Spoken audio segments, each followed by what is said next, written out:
The sighting that this story is based on can be found at BFRO.net. I left the link in the description. Now, the witness says, in the winter of 2014, on December 2nd, in Camden County, New Jersey, I had an experience that would forever change my understanding of the world around me. At the time, I was camping behind a subdivision in Berlin near the swampy headwaters of the Great Egg Harbor River.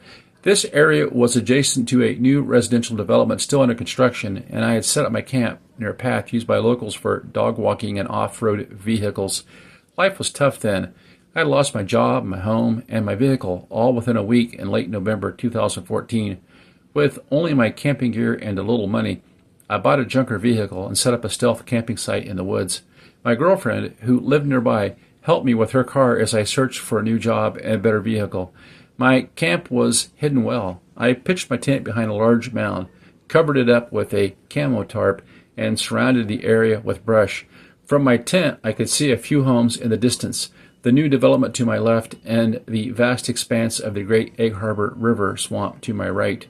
The nights were cold, and every evening at around 8:30 p.m., a pack of coyotes would gather near my tent, their howls echoing through the night. Despite their presence, they never troubled me, though I always slept with a 26-inch short sword in my hand, just in case. By the fifth day, I had secured a new job and purchased a 1996 Ford Explorer, which I was to pick up the following day. That night, as the sun set around 5:30 p.m., I settled into my tent, ready for the cold night ahead. The coyotes arrived as usual, creating a cacophony of howls and barks that had the neighborhood dogs barking in response. Suddenly, the coyotes fell silent and fled into the deep woods, yelping and whining as they ran. As I lay in my tent, an overpowering stench filled the air. It was a mix of foul odors: body odor, feces, skunk, and the smell of sweaty feet. The smell was so intense that I could taste it. Confused and overwhelmed, I decided to step out of my tent to escape the smell. Just as I unzipped the tent, I heard footsteps approaching. The sound of someone cautiously walking through the woods sent my heart racing. I froze, thinking it might be the police or a local homeowner who had discovered my hidden campsite. The footsteps grew closer, stopping just a few yards from my tent. I could hear deep, hoarse breathing, like a large man catching his breath. The figure moved around my tent, sniffing loudly, each exhale of a powerful gust.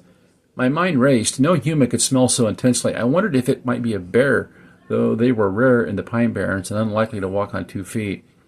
Desperate to identify the intruder, I called out, "Who's there?" and smacked the side of the tent. The creature took a few steps back and let out a deep, terrifying growl. My blood ran cold. I gripped my blade tightly, ready for an attack.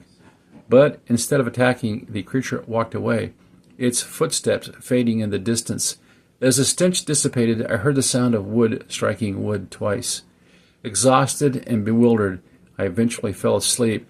The next morning, I packed up my camp and left, shaken but unharmed. I tried to rationalize the encounter, convincing myself it must have been a bear. Months later, as my life began to stabilize, I reflected on that night and realized the truth. It wasn't a bear or any other ordinary creature. I now know I had encountered something extraordinary, something I had never believed could exist so close to civilization.